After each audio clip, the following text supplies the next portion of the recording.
Assalomu alaykum. Samarqand shahar hokimligi axborot xizmati haftalik yangiliklar haqida xabar beradi. Birlashgan Millatlar Tashkiloti bosh kotibining o'rinbosari, aholishunoslik jamg'armasi ijrochi direktori Dina Keyta xonim Samarqand shahridagi oila maskani faoliyati bilan tanishdi.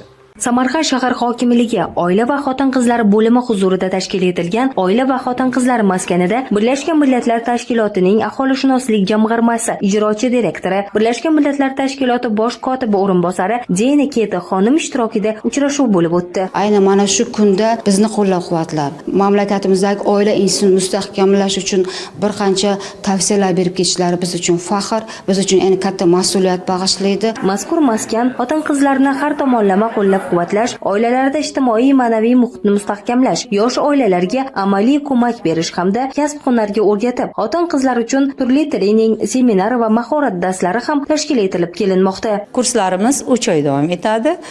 Kashtachilik, qo'g'irchoq yasash, bisir to'qish, shunga o'xshagan gul yasash kabi kurslarimiz 1 oy davom etadi va 1 oyda bemalol mana shu kasbni o'rganib, uyda mahsulot tayyorlab, tadbirkorlarga yetkazib berish mumkin. Uchrashuv yakunida yosh oilalar Samarqand shahar hokimligi tomonidan faxriy yorliq hamda esdalik sovg'alari bilan taqdirlandi.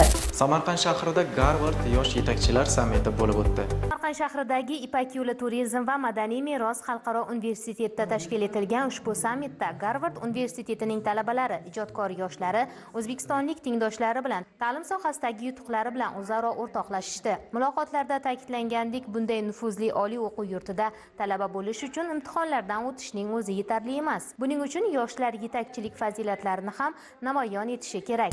Samarqand shahrida chiqindini belgilanmagan joylarga tashlagan fuqarolarga nisbatan choralar ko'rilmoqda.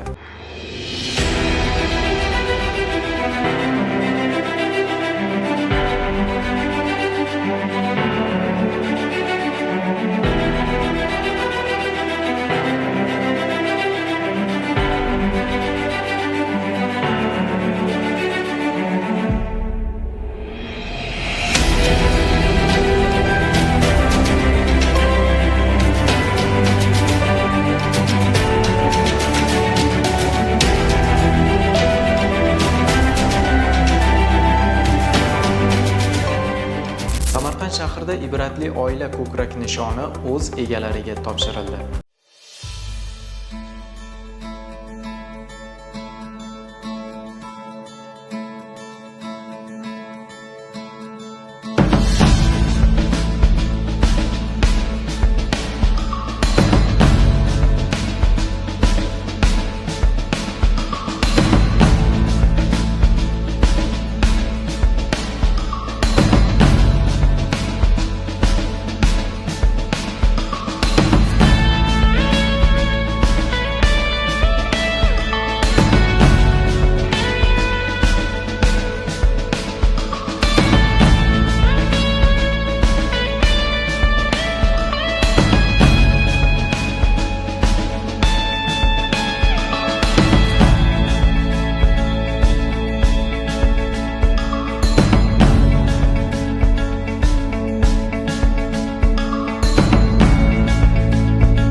Shahrdagi qabristonlarda 23-24 may kunlari umumxalq xayriya hasharlari o'tkazildi.